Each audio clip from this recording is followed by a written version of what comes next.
नवी मुंबईतील सिडको एक्झिबिशन सेंटरमध्ये सांगोल्यातील मुंबई स्थित नागरिकांचा स्नेह मेळावा आयोजित करण्यात आला।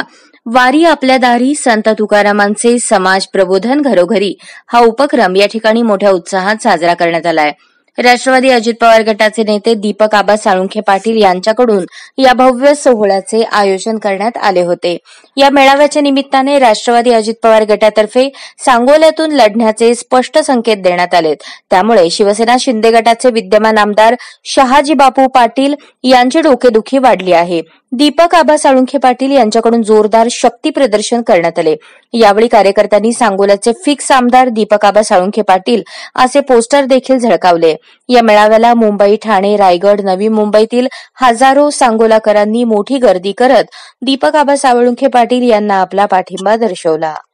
माझ्या दुष्काळी पट्ट्यातला सांगोला तालुक्यातला फार मोठा परिवार या मुंबई, ठाणे आणि रायगड परिसरामध्ये आहे।